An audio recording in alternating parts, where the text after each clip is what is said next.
This evening, we will listen to a testimony from Pastor Israel of the Dariwal Center. परमेश्वर के पवित्र नाम की महिमा हो। मेरे जीवन के बारे में संक्षिप्त तौर से प्रभु के सामने कुछ शब्दों को कहकर अपनी गवाही का मैं शुरू करता हूँ। मेरे जीवन की जो कि योजना थी परमेश्वर के प्रति, वो अलग परमेश्वर की योजना था, लेकिन मेरी योजना जो कि मेरी थी वो मैं परमेश्वर से दूर या कि अपने टेढ़े मार्ग में चलने का अनुभव मेरे पास होता। लेकिन परमेश्वर जो कि मुझे जगत की उत्पत्ति से चुनने वाला परमेश्वर अपने समय पर मुझे अपने लिए वो अलग हो किया। जबकि मेरी बड़ी बहन जो कई तरह से धार्मिक विधि वो अपनाती थी और इस प्रकार पूजा पाठ वो करती थी और इस प्रकार वो सारी बातें मुझे वो सिखाती थी। इस प्रकार हम भाई बहनों के रिश्ते बहुत ही कहने मतलब गंभीर और एकता और प्यार के बीच में वो लगातार वो पाया गया। लेकिन एक दिन ऐसा समय वो आया, अचानक मेरी बहन की सहेली एक मसीह सम्मेलन में उसे जाने के लिए उसे अगुवाई की कि आओ एक सम्मेलन वहाँ पर वो चल रहा है, जाकर हम लोग देखेंगे। तो मेरी बहन कभी भी कहने मतलब मसीही सम्मेलन में जाके राजी नहीं, क्योंकि हमारे पूरे परिवार के लोग मसीह पर विश्वास करके बिल्कुल भी राजी नहीं, क्योंकि हमारा अपना भगवान वो था। लेकिन उस दिन मेरी बहन वहाँ पर जाने के लिए वो राजी हो गई। जब मसीह सम्मेलन में वहाँ पर मेरी बहन वो गई तो वो मीटिंग के पीछे वो खड़ी हो गई। जबकि मीटिंग खत्म होने के बाद जिस प्रकार पास्टर्स वे लोग कहते हैं जो कि बीमार लोग हैं, जो शैतान के द्वारा सताए हुए लोग हैं, अन्य अन्य समस्याओं के द्वारा जो जकड़े लोग हैं, विश्वास करो प्रभु आप लोगों को छूकर चंगा वो करेगा। तो मेरी बड़ी बहन पीछे खड़ी होकर वो देख रही थी कि आखिर कहने मतलब ये लोग क्या करते हैं करके। तब पास्टर्स वहां पर स्टेज में खड़े होकर वे लोग यीशु मसीह के नाम से लोगों के ऊपर हाथ उठाकर वे जब प्रार्थना करना शुरू किए तो वे वहां पर जितने भी लोग थे, जितने भी लोग यानी कि उनके अंदर कोई कोई आत्मा वहां पर उनके अंदर वो था, तो वे लोग चिल्लाने लगे, जबरदस्त वे लोग चिल्लाने लगे कि मैं फलाना हूँ, मैं फलाना हूँ, मैं फलाना हूँ। तब मेरी बहन जब ये बातें वो सुनी तो बहुत ही आश्चर्यचकित हो गई, क्योंकि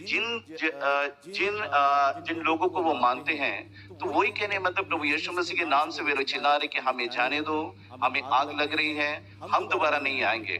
तब मेरी बड़ी बहन वापस घर आई तो उस दिन से लेकर लगातार पहला दिन हो गया, दूसरा दिन हो गया, तीसरा दिन हो गया, चौथे दिन हो गया, कोई भी कहने मतलब वहां पर सेवा नहीं कर रही है, आरती वो नहीं कर रही है, परंतु एक कपड़े लेकर घर के एक कोने में बैठकर चुप करके घुटने के बल बैठकर वो हाथ जोड़कर वो किससे कहने मतलब पूजा करती थी, इसके विषय में हम परिवार के सदस्यों को किसी को भी नहीं पता। लेकिन मैं घर के छोटे होने के कारण इन सब बातों को लगातार मैं नोट कर रहा था, क्योंकि मेरी बहन हमेशा मुझे ये बातों को सिखाती थी, कभी भी अगरबत्ती जलाने ना छोड़ना, कभी भी आरती करना ना छोड़ना। लेकिन जो बहन मुझे ये बातें वो सिखाती थी, वो बहन को आप देखने से एक साइड में बैठकर वो लगातार कहने मतलब मुंह से कुछ कहती है और किसी से कहने मतलब पूजा वो करती है। तो मम्मी से मैंने कहा कि मम्मी आखिर बात क्या है कि बहन कहने मतलब पूजा वो नहीं कर रही है, लगातार आरती नहीं कर रही है, ना तो हमें कुछ कह रही है।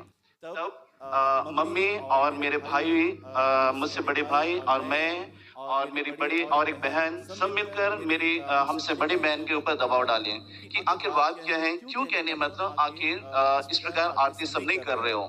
तब मेरी बहन की एक ही जवाब था कि मुझे जो मिलना था वो मिल गया, अब हमें ये पता नहीं कि आखिर कहने मतलब उसे मिला क्या।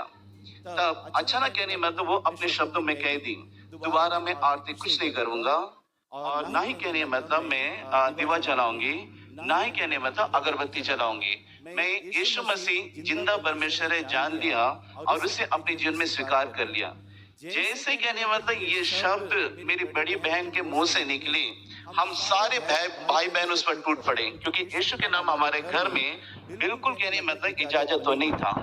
इतने कहने मतलब मेरी बड़ी बहन को इतने मारे, इतने मारे, इतने मारे, इतने कट्टरता मेरे अंदर आग लेकर मैं उसके सिर के बाल को ही जला डाला कि मैं इसको कहने मतलब जिंदा छोड़ना नहीं, इसे मार डालना। क्योंकि मेरी बहन कहने मतलब सारे हमारे भगवानों को छोड़कर यीशु को हमारे घर में लेकर वो आ गई। तो बड़े मुश्किल से, जबकि मुझे मेरे भाई लोग, मेरे मम्मी मुझे जब छुड़ाया, तो मेरे मन में ये बातें हो रही कि कैसा भी कहने मतलब इस बहन की हत्या करना ही करना, मन में मैं अपने वो ठान लिया।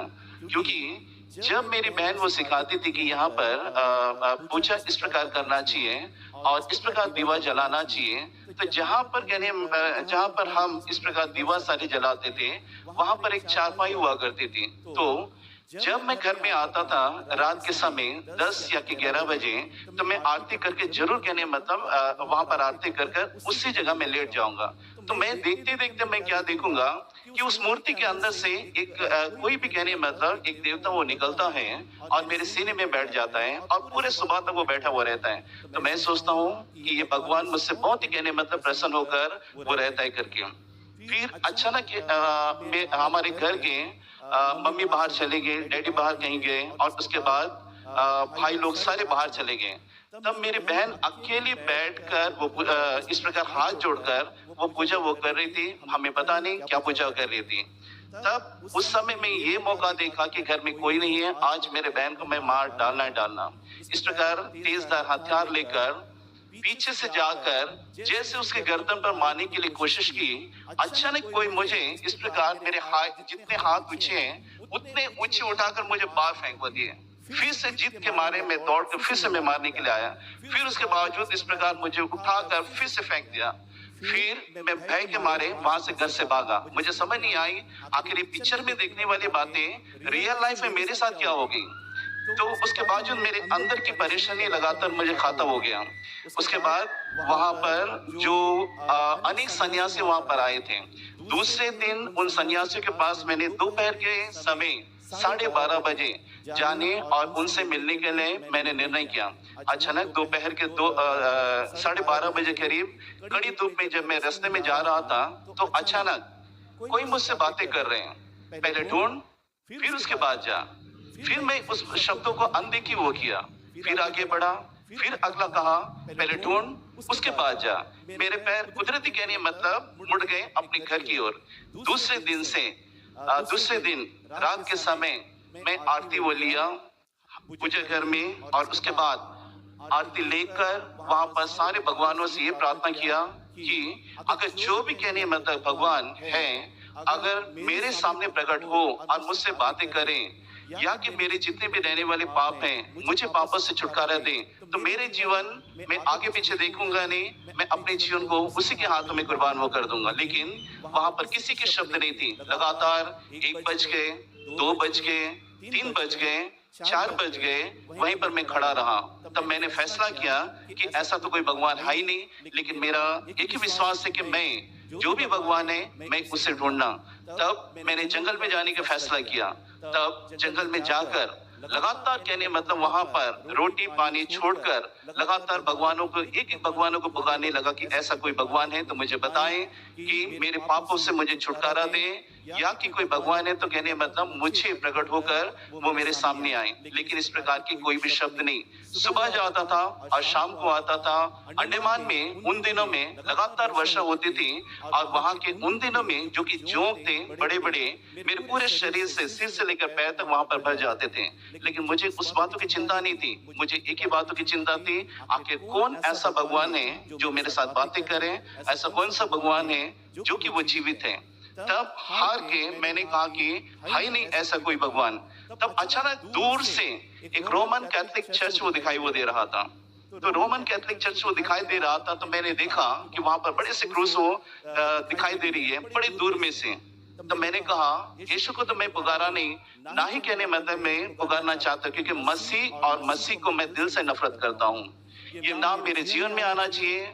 इसी की वजह से हमारे घर में कई प्रकार की समस्या पैदा होगी। लेकिन एक सवाल मेरे मन में आई कि क्यों ना एक बार मैं पुकार के देखूं। विश्वास तुम करना नहीं, ना ही कहने मतलब यीशु को मैं मानना, क्योंकि वो अगर भगवान होता तो क्रूस पर क्यों मरना था। मेरे दिल में इस प्रकार के जहन वो आकर वो दिखाई वो दिया। तब तो भी मैं शाम के समय जंगलों में 4:30 बजे के करीब, मेरे अनुमान 4:30 बजे के करीब, अंडमान में होती है कि 4:30 बजे करीब से बिल्कुल अंधेरा होना शुरू हो जाता है। तब मैं एक स्थान पर घुटने के बल खड़ा होकर दोनों हाथ आकाश की ओर उठाकर मैंने यीशु से कहा, अगर तू जिंदा भगवान है या कि तू सच्चा परमेश्वर, तेरे बारे में मुझे जानकारी नहीं है, लेकिन तेरे बारे में इतना मैंने सुना कि तू जीवित परमेश्वर है, पापियों का पाप लेने के लिए तू क्रूस पर चढ़ा है, लेकिन मैं तुझ पर विश्वास नहीं करता हूँ। अगर तू भगवान होता तो कभी भी क्रूस पर तू नहीं मरना था। अचानक मैं आंखें बंद कर कर इसी प्रकार कहा, ठीक है, जो भी तू है, अगर तू सच्चा भगवान है तो मुझसे बातें कर। 2 मिनट के अंदर मेरे आंखों से पानी वो गिरने लगे, मेरे दिल टूटने लगे। मुझे क्या हो रहा है मुझे समझ ना आए, आखिर मेरे साथ क्या हो रहा है।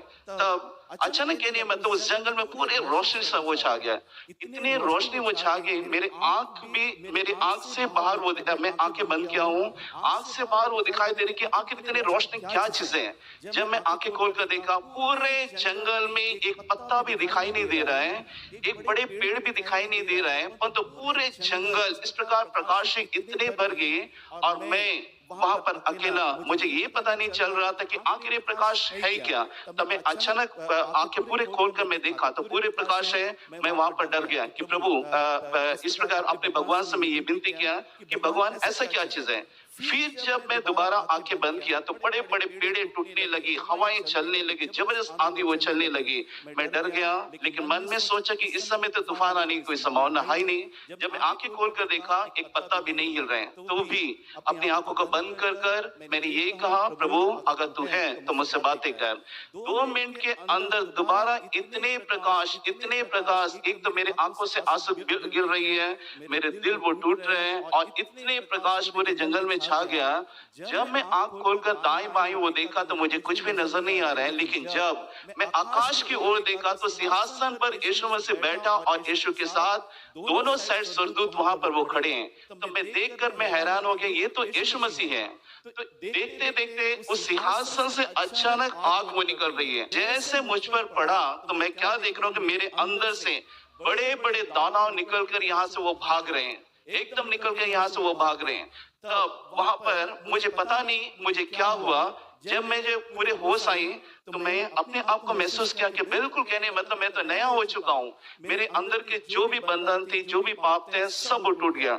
वापस मैं घर आया, बहन को देखा, वो प्रार्थना वो कर रही, लेकिन मैं ये नहीं बताया कि मुझे यीशु मसीह मिल गया। फिर उसके बावजूद बहन मुझे देखकर उसने कहा कि प्रभु ने तेरे बारे में मुझे बताया कि तू यीशु को विश्वास कर लिया। तब हम परिवार के लोग, हम 2 हो गए, मैं और मेरी बड़ी बहन।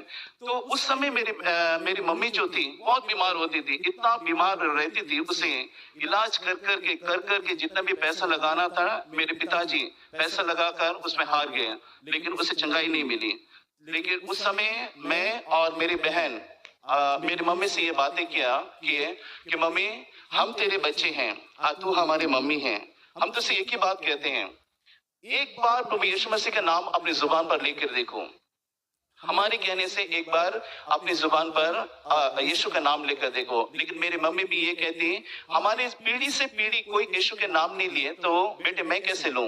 लेकिन उस समय हम लोग, मैं और मेरी बहन, उससे मजबूर किए कि मम्मी एक बार, सिर्फ, ज्यादा नहीं, सिर्फ एक बार प्रभु यीशु मसीह का नाम लेकर देखो। तब मम्मी ने कहा कि मैं लेती हूँ। तब मम्मी ने कहा कि यीशु मसीह मेरे पापों को तू क्षमा कर और मुझे तू चंगा कर। पहला दिन हो गया, दूसरा, तीसरा, चौथे दिन की सुबह ठीक 9 बजे अचानक मेरी मम्मी की देहांत हो गई। अचानक मेरी मम्मी मर गई। मेरी बहनें वो चिल्लाने लगी, मम्मी को क्या हो गया। तो हम भाई लोग आकर वो देखे कि मम्मी कहने मतलब उसका शरीर पूरे ठंडा हो गया और उसमें बिल्कुल जान नहीं है। तब बिल्कुल कहने मतलब हम लोग टूट गए, अभी क्या करना हमें समझ ना आए, क्योंकि एक हमारी मम्मी है, क्योंकि हम उसके बच्चे हैं, अब वो मर गई, अभी हमें क्या करना कुछ समझ ना आए। वहां पर बिल्कुल कहने मतलब हम लोग इस प्रकार टूट गए, अभी हमें कुछ नजर नहीं आ रही क्या करना करके। फिर उसके बावजूद मैं अपने आप को बर्दाश्त नहीं कर पाया, थोड़े से दूर जाकर मैं प्रभु के चरणों में गिरा और प्रभु से कहा कि प्रभु यीशु मसीह ये क्या हो गया।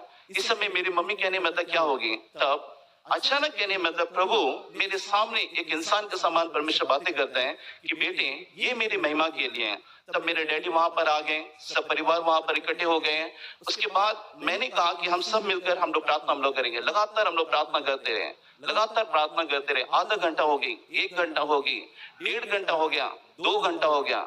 अचानक मेरी मम्मी उठ के बैठ गई, जो कि कहने मतलब कभी उठी भी नहीं थी। उसे पकड़ कर आगे पीछे वो करना मेरी बहनों के काम थे। अचानक उठकर बैठ गई। अब उसे हाथ लगाना वो डर रहे हैं, आखिर कहने मतलब वो क्या किस प्रकार वो बैठ गई। ये सारी चीजें हम लोग सिनेमा में देखते थे, लेकिन अचानक होने वाली बातें हमारे घरों में हो रही। तब मेरी बहन पानी वो दी और उसके बाद मम्मी से पूछने लगी कि मम्मी तुम्हें क्या हुआ। तब मेरी मम्मी ने कहा कि 2 स्वर्गदूत आए थे और मुझे लेकर गए और मैंने यीशु को देखा। यीशु ने कहा कि थोड़े समय के लिए जाओ, उसके बाद मैं तुझे बुला लूंगा। तब उसके बाद मेरी मम्मी एकदम चंगी हो गई और उसके बाद 16 साल मेरी मम्मी को प्रभु जिंदगी वो दी। 16 साल जिंदगी पाकर मेरी मम्मी मन फिराई, बपतिस्मा सब ली और पवित्र आत्मा के अभिषेक भी पाली। अब एक सवाल आ रही कि प्रभु अभी हम लोग आ तो गए, अभी चर्चों में कहा जाना, चर्च तो दुनिया भर कर वो दिखाई दे रहे हैं। पादरी लोगों को पता चला, वहां पर वे लोग आकर हमें कहने लगे हमारी चर्च जाओ, हमारी चर्च जाओ, हमारी चर्च जाओ। लेकिन उस समय हम लोग ने फैसला किया नहीं प्रभु, अगर तू बुलाने वाला, तू सच्चाई दिखाने वाला परमेश्वर है, तू ही हमें मार्ग दिखाना चाहिए।